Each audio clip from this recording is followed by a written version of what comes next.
ઉપવાસ એટલે શું? ઉપવાસનો અર્થ શું થાય? ભૂખ્યા રહેવું એ ઉપવાસ છે? નહીં.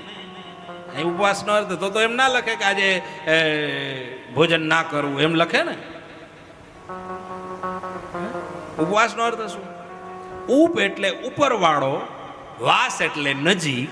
એક દિવસ ઉપરવાળાની નજીક રહેવું એનું નામ ઉપવાસ. બસ આ ઉપવાસ. એક દિવસ ભગવાનના નજીક રહેવાનું છે. એક દિવસ ઠાકોરજીની સન્મુખ થવાનું છે. એક દિવસ ઠાકોરજીની સેવામાં તમારે સન્મિલિત થવાનું છે. એક દિવસ તમે એના બની જાઓ, એક દિવસ એના થઈને રહ્યો, એ ઉપવાસ છે. ખાલી ભૂખ્યા રહેવું અને એકાદશી રહે. હવે તમે કદાચ હાવ નકોરડો કરો ને ભગવાનને યાદ ન કરો તો એ કઈ એકાદશી ગણાય? હે? તે દિવસે ન તમે અધ્યાય વાંચો કે ન સ્મરણ કરો કે ન સેવા કરો કે કાંઈ ના કરો અને તમે ખાલી હાવ એમ નમ બટેટા ખાઈને રહ્યો તો એ કાંઈ એકાદશી ગણાય?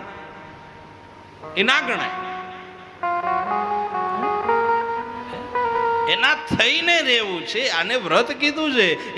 એક દિવસ તમે 15 દિવસમાં એક દિવસ તમે એવો રાખી શકો કે તમે એના નજીક જઈ શકો.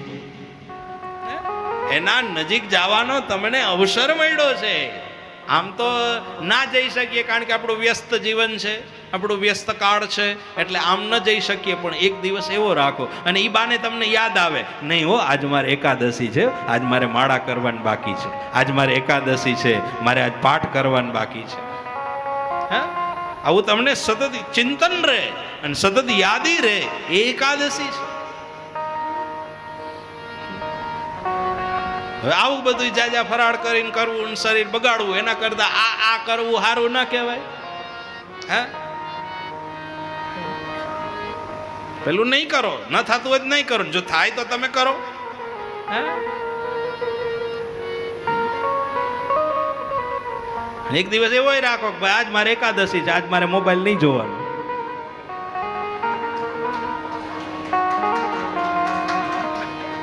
એવું થઈ શકે.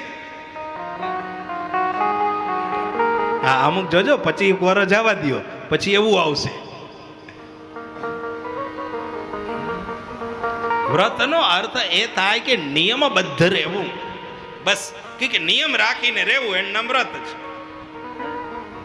આપણને તો એક જ યાદ આવે છે કે બસ એકાદશી હોય તેથી જમાય નહીં, બસ ભોજન ન લેવાય.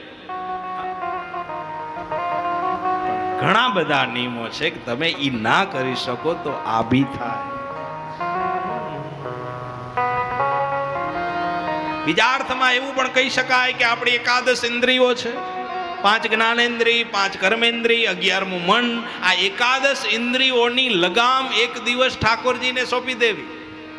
એક દિવસ એને આગળ કરી દેવા કે આજ તું રથ ચલાવ, આજ મારે કાંઈ નથી કરવાનું, આજ તે જે નિયમો બતાવ્યા છે, તમે જે નિયમો સૂચવા છે એ પ્રમાણે મારે ચાલવું છે. એમ કરીને એને તમે સારથી બનાવો, એને તમે આગળ કરો. આપણે તો રોજ આગળ થઈએ છીએ અને આપણે આગળ થયા વિના ક્યાં મેળ જ આવે. એક દિવસ એને પણ બનાવો કે નહીં તમે બનો.